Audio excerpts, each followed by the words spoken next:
वञ्चकल्पतरुभिश्च कृपासिन्धुभ्यैव च पतितानां पावनेभ्यो वैष्णवेभ्यो नमो नमः। हे कृष्ण करुणा सिन्धु दीनबन्धु जगत्पते गोपीश गोपिकान्त রাধাকান্ত নমস্তুতে। সবাইকে স্বাগত জানাচ্ছি আজকের এই ভিডিওর মধ্যে। শ্রীমদ্ ভগবদ গীতা যে আছে, আমি এটা এখন অনুশীলন করছি। শ্রীমদ্ ভগবদ গীতা যথাযথ বই যেটা আছে আমি করছি। তো শ্রীমদ্ ভগবদ গীতার আমরা এখন আছি দ্বিতীয় অধ্যায়ের 61 নম্বর শ্লোকে। খুবই সুন্দরভাবে আমরা যে আছে এগিয়ে যাচ্ছি। আর তারই সাথে এটা যে শ্রীমদ্ ভগবদ গীতা, তো এই বইয়ের মধ্যে শুধু শ্লোক আছে এই বইটার মধ্যে। তো হ্যাঁ, এটা আমি যেটা আছে পাঠও করেছি পুরো শ্রীমদ্ ভগবদ গীতা, খুবই সুন্দর যেটা আছে, কিন্তু এটার মধ্যে শুধু শ্লোক আছে, কোনো অনুবাদ নেই। তো যারা যারা পড়তে চান, না হলে যারা যারা জানতে চান, নিচে আমাকে যেটা আছে কমেন্ট ডাউন করে জানান। যদি আপনার যদি এই পুরো গীতা যদি আপনার বিশ্লেষণ চাই, শুধু শ্লোক যেটা আছে, তাহলে আমি একটা ভিডিও যেটা আছে বানাবো। আর এটার মধ্যে পুরো শ্লোক থাকবে, কোনো অনুবাদ থাকবে না। আর তারই সাথে শ্রীমদ্ ভগবদ গীতার আমরা আজকে আছি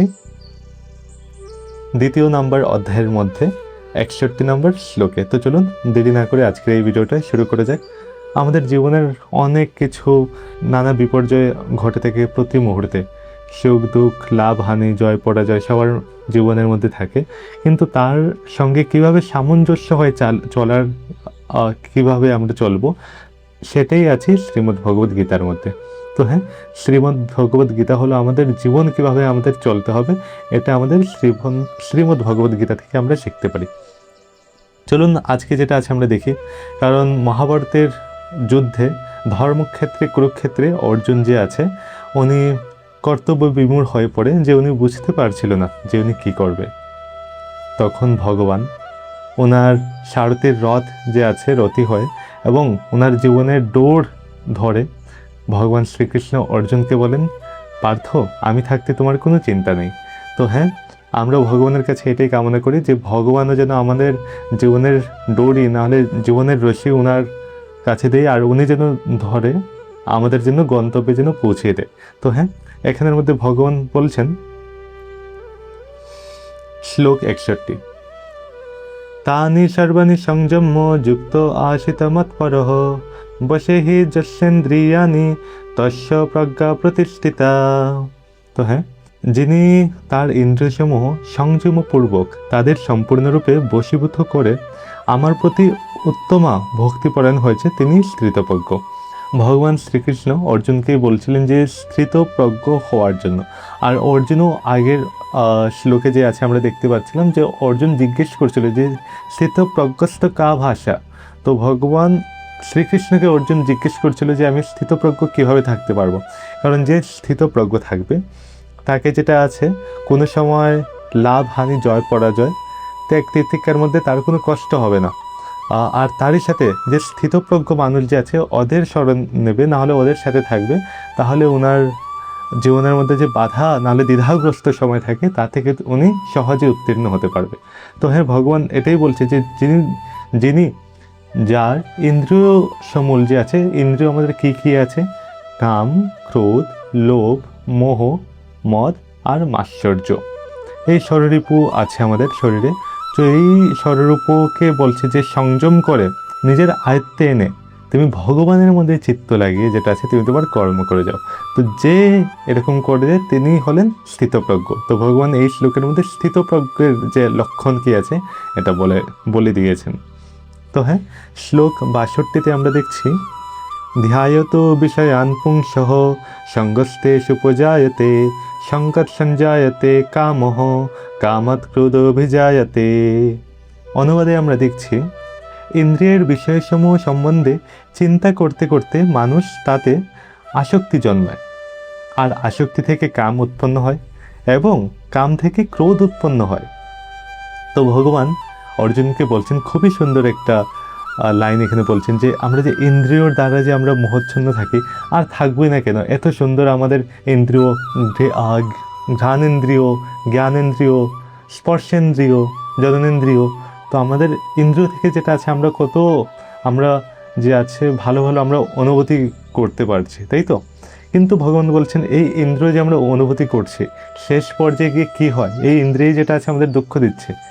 যে এখন আপনি দেখবেন সিগারেট যারা খাচ্ছে, ইন্দ্রের জন্য কত সুস্বাদু, যারা খাচ্ছে ওরা তো খেয়েই যাচ্ছে, কিন্তু পরে দিয়ে যখন ওদের ক্যান্সার না হলে নানা রকমের শ্বাসকষ্ট রোগ হয়, তখন তারা বুঝতে পারে আমি যদি প্রথমে যদি না করতাম কত ভালো হতো। তারই সাথে যারা মদ্যপান করছে, না হলে যারা বাজে কর্মের মধ্যে বিলুপ্ত আছে, যেটা এখন আমাদের যেটা আছে ভালো লাগছে, কিন্তু পরে দিয়ে আমাদের খুবই দুঃখ না হলে ব্যথা যেটা আছে আমাদের জীবনে আসে। তো এটাই বলছেন যে ইন্দ্রের যে আমরা আছি, আমরা ইন্দ্রের সুখের জন্য আমরা সবসময় কাজ করে যাই। যে আমি যেটা আছে একটা যদি বাইক হয়ে যায় তাহলে ভালো, তাহলে আমি কোনো একটা অফিসে যদি যাই বাইক থাকলে আমার জন্য ভালো। তো বাইকের পর কার ভাবে, কারের পর আরও ভালো কার যেটা আছে ওটা ভাবে, মানে একটার পর একটা যেটা আছে চলতেই থাকে। এটার উপর কোনো নিয়ন্ত্রণ নেই, যেটা ইন্দ্রিয়ের বশীভূত আছে। আমরা ইন্দ্রিয়কে নিজের বশীভূত করিনি, ইন্দ্রিয় আমাদের নিজের বশীভূত করেছে। তো তার মধ্যে তুমি কি আছে, দৌড়াতে থাকছে। তো ইন্দ্রিয় যখন তুমি কাজ করছো, তো ইন্দ্রিয় কী করাচ্ছে, তোমাকে কাজ যে আছে করাচ্ছে। কাজ যখন তোমার সিদ্ধ হচ্ছে না, তখন যেটা আছে তোমার ক্রোধ যেটা আছে এটা জন্ম হচ্ছে। তো ভগবান এখানেই বলছেন যে যারা ইন্দ্রিয়ের আসক্তিতে থাকে, তাদের কর্ম যেটা আছে যদি সম্পন্ন হয় তাতেও যেটা আছে ওদের খুশি, আর না হলেও যেটা আছে ওরা অখুশির। মানে কি, আমি ইন্দ্রের আসক্তিতে আছি, তো শেষমেশে যেটা আছে আমার ক্রোধ উৎপন্ন হচ্ছে, আর আমি যে আছি স্থিতপ্রজ্ঞ থাকতে পারছি না। আর স্থিতপ্রজ্ঞ যদি আপনি থাকতে পারেন, তো আপনার জীবনে কোনো বাধা বিপত্তি আসুক, আপনি যে কেউ আপনাকে লড়তে পারবে না, তাই তো। তো হ্যাঁ, ভগবান এই শ্লোকের মধ্যে এটাই বলতে চাইছেন যে স্থিতপ্রজ্ঞ হওয়ার জন্য আর নিজের ইন্দ্রিয়কে সংযম করার জন্য। শ্লোক 63-তে আমরা দেখছি, ক্রোধাৎ ভবতি সম্মোহ, সম্মোহাৎ স্মৃতিবিভ্রমঃ, স্মৃতিভ্রংশাৎ বুদ্ধিনাশ, বুদ্ধিনাশাৎ প্রণশ্যতি। তো হ্যাঁ, এটার অনুবাদে আমরা দেখছি ক্রোধ থেকে সম্মোহের উদয় হয়, সম্মোহ থেকে স্মৃতি বিভ্রম হয়, স্মৃতি বিভ্রম থেকে বুদ্ধিনাশ, এবং বুদ্ধিনাশ হওয়ার ফলে মানুষের সর্বনাশ হয়ে যায়। অর্থাৎ মানুষ পুনরায় জড়জগতের অন্ধকূপে অধপতিত হয়। মানে এখানে বলতে চাইছেন যে ক্রোধ থেকে আমরা যখন আমাদের পূর্ণ হচ্ছে না, সিদ্ধ হচ্ছে না, তখন যেটা আছে এটা থেকে আমাদের ক্রোধ যেটা আছে এটার উদয় হয়। আর তার সাথে আমাদের স্মৃতি বিভ্রম, মানে আমরা ভুলে যাই যেটা আছে, আমাদের স্মরণ শক্তি ভুলে যাচ্ছে, কারণ আমাদের মন স্থির থাকছে না। তো সেজন্য রাগের মাথায় আমি যেটা আছে কোনো ঠিক আমি ডিসিশন যেটা আছে আমি নিতে পারি না। তো সেজন্যই অনেক সময় জ্ঞানী ব্যক্তিরা বলে, যখন আপনি কোনো এরকম একটা স্টেজে আছেন যে আপনি অত্যাধিক খুশি, নাহলে আপনি অত্যাধিক দুঃখিতর মধ্যে আছেন, তখন আপনি কোনো নির্ণয় না নেওয়ার জন্য। কারণ তখন যদি আপনি নির্ণয় নেন, সেটা সবসময় ভুল আপনি নির্ণয় নেন। তো সব থেকে ভালো তো তখন কি করা, উত্তর একটা হতে পারে যে হ্যাঁ, আপনি বলতেই পারেন তাহলে এখন কি করা, আপনি তো বলে দিলেন যে নির্ণয় না নেওয়ার জন্য। আপনি কিছুটা সময় নিয়ে নেন, একটু ব্রেক নিয়ে নেন, ওই সময় থেকে কিছুটা সময় যেটা আছে একটু ব্রেক নেওয়ার পর পরে দিয়ে যেটা আছে আপনি ওই বিষয়ে চিন্তা ভাবনা করে তারপর যেটা আছে আপনি উত্তর না হলে কার্য যেটা আছে আপনি করুন, তখন আপনার কাজ যেটা আছে ভালো হবে। কিন্তু তখন ওই মোমেন্টে যদি করেন, পরে দিয়ে যেটা আছে আপনাকে অনেক বেশি কষ্টদায়িত্ব হতে পারে। ঠিক আছে। তো হ্যাঁ, ভগবান এটাই বলছেন যে কাম ক্রোধের লোভ মোহ মদ মাস্টার যারা ইন্দ্রিয়ের সংযত না করে যারা ইন্দ্রিয়ের পথে চলছে, তারা যেটা আছে বুদ্ধি নাশ হয়, আর বুদ্ধি নাশের ফলে তাদের সর্বনাশ হয়।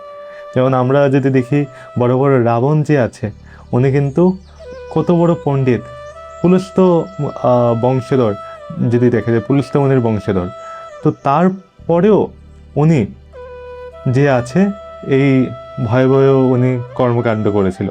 তো হ্যাঁ, পরে দিয়ে আমরা সবাই জানি রাবণের কি হয়েছিল, দুর্যোধনের কি হয়েছিল। তো সেজন্যই বলছে যে যখন তোমার বুদ্ধি নাশ হয় তখন তোমার সর্বনাশ হয়। তো যেটা আছে আমাদের সেজন্যই ভগবতের মধ্যে যেটা আছে চিন্তন রেখে আমাদের কর্ম করা উচিত। শ্লোক 64-তে আমরা দেখছি, রাগো দেশ বিমুক্তিস্ত বিষয়ানিন্দ্রিয়শ্চরণ আত্মবৈশ্য বিধেয়াত্মা প্রসাদ মধি গচ্ছতি। অনুবাদে বলছেন যে সংযত চিত্ত মানুষ প্রিয় বস্তুতে স্বাভাবিক আসক্তি এবং অপ্রিয় বস্তুতে স্বাভাবিক বিদ্বেষ থেকে মুক্ত হয়ে তার বশীভূত ইন্দ্রিয়ের দ্বারা ভগবত ভক্তির অনুশীলন করার মাধ্যমে ভগবানের কৃপা লাভ করেন। এখানে খুবই একটা সুন্দর একটা লাইন বলেছেন যে যারা সাধারণ মানুষ থাকে ওরা যেটা আছে নিজের কাজ করে যায়, যে সংযত চিত্ত মানুষ প্রিয় বস্তুতে স্বাভাবিক আসক্তি, যে আচ্ছা ঠিক আছে এটা হচ্ছে, ঠিক আছে এটা হয়ে যাক। আবার যেগুলি অপ্রিয় বস্তুতে আছে ওইটার মধ্যে স্বাভাবিক মানে বিদ্বেষ থেকে মুক্ত, মানে আমার তাতে এত বেশি কোনো আমার প্রভাব পড়ছে না, আমি যে আছি আমি স্থিতপ্রজ্ঞের মধ্যে আছে। যেমন দিন থেকে রাত হচ্ছে, রাত থেকে দিন হচ্ছে, আমি যদি এখন বসে বসে চিন্তা করি বাবা দিন থেকে রাত হয়ে গেল, আবার রাত থেকে দিন হবে, এরকম চিন্তা করলে যেটা আছে আমার কর্ম আমি ঠিকভাবে করতে পারবো না, কারণ ওটা যেটা আছে ওটার হলো চক্র যেটা আছে চলে যাচ্ছে। তো আপনার যেটা আছে ঠিক আছে, এটা স্বাভাবিক একটা জিনিস। আমাদের ইন্দ্রিয় আছে, তো ইন্দ্রিয়ের মধ্যে এরকম আমাদের অনুভূতি হবে, কারণ আমার জননেন্দ্রিয়, জ্ঞানেন্দ্রিয়, স্পর্শেন্দ্রিয়, ঘ্রাণেন্দ্রিয়, তো ইন্দ্রিয় তো আমাকে ওইসবের দিকে টানবে যেটা আমি করতে চাই না।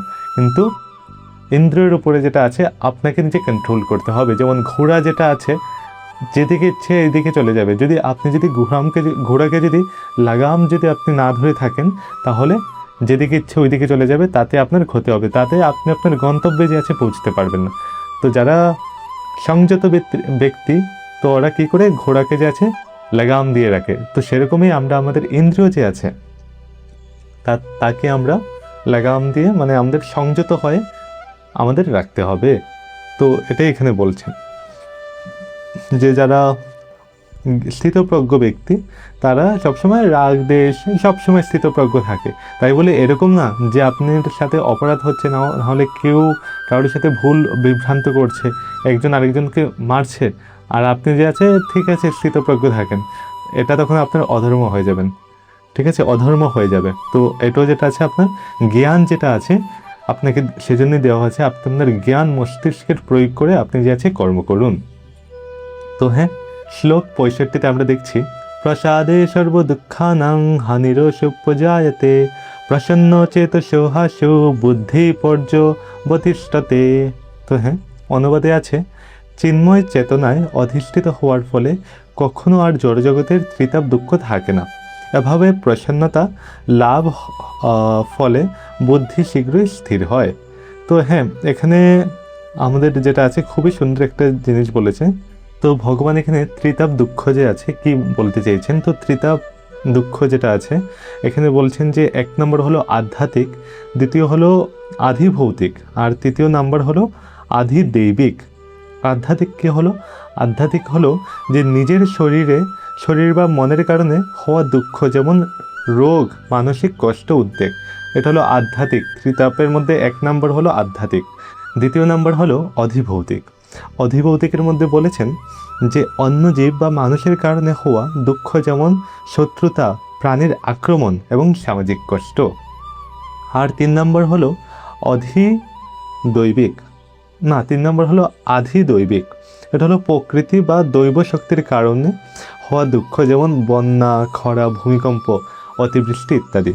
তো অর্থাৎ এই শ্লোকের শিক্ষা হলো যখন মানুষের মন ঈশ্বর স্মরণ নাহলে ভগবান স্মরণ থেকে ও আত্মসংযম অন্তরের শান্তির মাধ্যমে প্রসন্ন হয়, তো তখনই এই ত্রিতাপ জনিত দুঃখ প্রভাব ক্ষীণ হয়ে থাকে।